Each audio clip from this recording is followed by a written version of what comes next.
In this mini lecture, we're going to look at what we call the impulse response, and we're also going to look at the impulse response in the context of what we call convolution, and ultimately lead us into the direction of the transfer function.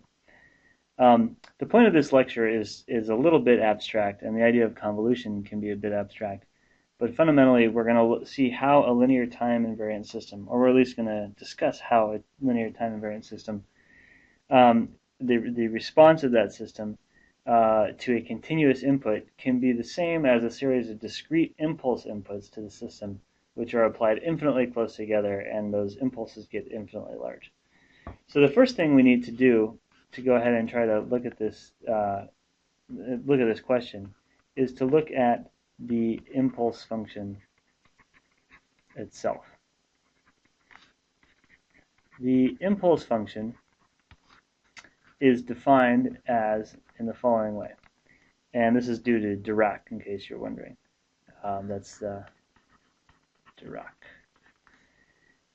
We use delta of t is equal to 0 for t not equal to 0, and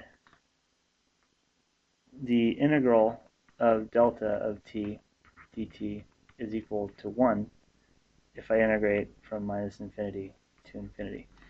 So a way to draw this, if you have t versus delta of t, is that it's 0 all along, and then at t equals 0, we can say it's just going to be 1, and then it's 0 thereafter.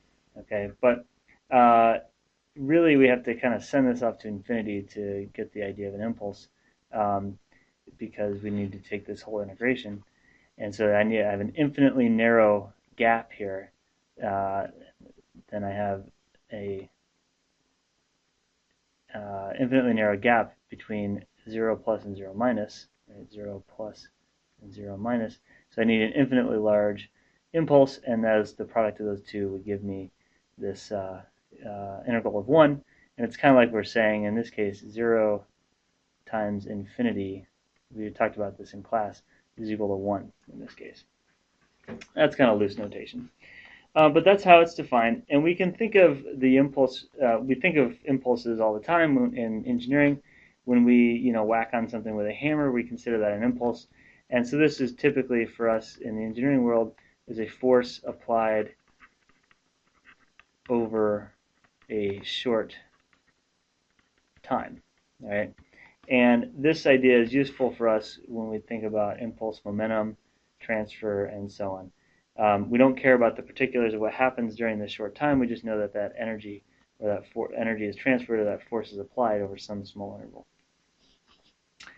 The next thing we can look at is what we call the impulse response. And I'm going to use MATLAB and Simulink to kind of show what I mean by this. And this is where we're going to start to get at the idea that the time response of the system can be thought of as a series of discrete inputs. So if I go up, I'll go ahead and pull up MATLAB, and I'm going to use Simulink to start. Let me switch to this page so we know what we're talking about. So here's a little Simulink file, and it's nothing too complicated. This is essentially a speed model of a DC motor, and I have 2 copies of it. All right, and I have a step input to the system.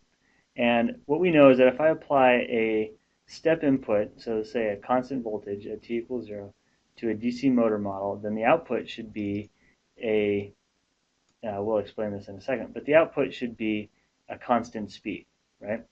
And down here I have the same DC motor model, only now what I'm going to do is multiply this step function by using a pulse generator to get some other kind of output, which we'll talk about here in a second. And these are going to be pulses, all right? So it's going to be, the input to the system is now going to look like, instead of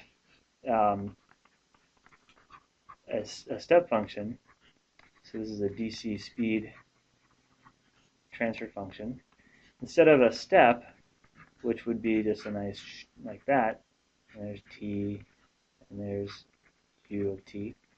Instead, I'm going to have an impulse train, which is going to be 0, but then I'm going to have a little spike, little spike, little spike, little spike, and so on. So that's going to be, so this is, if you think about it, this is an approximation of this signal up here, right? Except for every once in a while there's a little zero. What I claim is that as these pulses get higher and closer together and shorter in duration, that's like a series of impulses to the system. And we're going to see that that gives us the same response as the step function. So going back to the model, if we go ahead and, let me go ahead and set this amplitude to 0 to start, so that we're just looking at the we're just looking at the step function response of the DC motor model. We'll go ahead and run that. There's the scope. The yellow line there indicates the response of the DC motor by itself. We see, yeah, at t equals 1, the step turns on, and boom, it goes to a speed of 1 radian per second.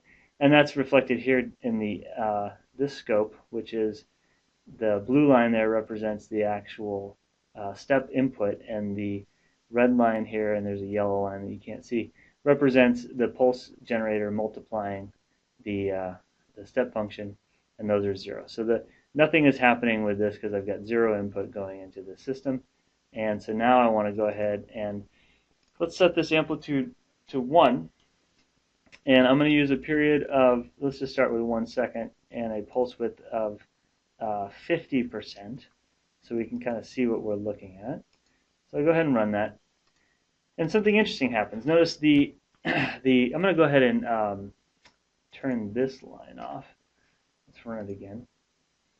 So the yellow lines there represent the actual pulse train. And if I go ahead and eliminate this line, you can actually see there's those pulses I was talking about. And you can see that they represent an approximation to the actual input when I put the blue line back on. But notice what happens on the output side of the other transfer function. Nothing changes, goes to 1. But this system here kind of goes up, it turns off, goes up, turns off, goes up, turns off, and eventually it kind of just hovers on and off there. Notice it's like I'm pushing and I push and I push, but between pushes, it doesn't, I'm not pushing, so the system relaxes, right? It tries to go back to its normal state with no input to the system. So the speed goes up and it comes down, but notice it goes up a little more because here when I apply the pulse, I'm already going. I've already got some speed. So when I apply that pulse, it moves it up a little bit. But I go to a constant value out here because at some point, the speed that I relax to, then I apply a certain amount of energy in that pulse, it speeds up, but those speeds start to the total energy there starts to balance out. So the way I can increase the amount of energy I'm putting into the system is to effectively increase, before I do that, let me go ahead and decrease the pulse width, go down to 1%. And what we see in this case is that you can just barely see the response there because they're very narrow pulses being applied. All right, and we can see that if we zoom in on the X scale down here. Right, there's the pulse width there. But let's go ahead and get more energy into that, and what we can do essentially is increase the amplitude. And again, we're decreasing the width but increasing the amplitude to try to get to the same amount of energy, which is essentially the integral of that, or the product of force over time. And we see, okay, as I increase the amount of energy, it gets a little bigger. Let's increase it a little more. Go to, say, 50. And go, okay, a little more. And then now let's go to, say, amplitude of 100. And we'll go, oh, that's a lot more. So notice I'm getting the final value on the average is about right, but I've got this really big overshoot, or this big oscillation, and that's because these pulses are very far apart. So the way to move them closer together would be to decrease, say, down to 0.1% pulse width, and I run it again, and oh, look, everything's now kind of going back the other way. I've got to now increase the amplitude. I need to decrease the period. And let's move this back to 1. And when I do that, now we're moving. The amplitude of these, the period of these is 0.1 seconds. So every 0.1 seconds it fires off, and it fires off a pulse of 100 amplitude. And notice now back on this guy, things are starting to look pretty similar. And we could take this out to the limit, and we could come in here and say decrease this 0.01, increase that to 1,000, and notice we're keeping all the numbers in the same range, but the product of these two is 10 basically. And I do that, and okay, overshoot. So let's go ahead and decrease that. And okay, now things are really starting to line up. And if I zoom in on that, there's still some overshoot and some oscillation, but it's much smaller than before.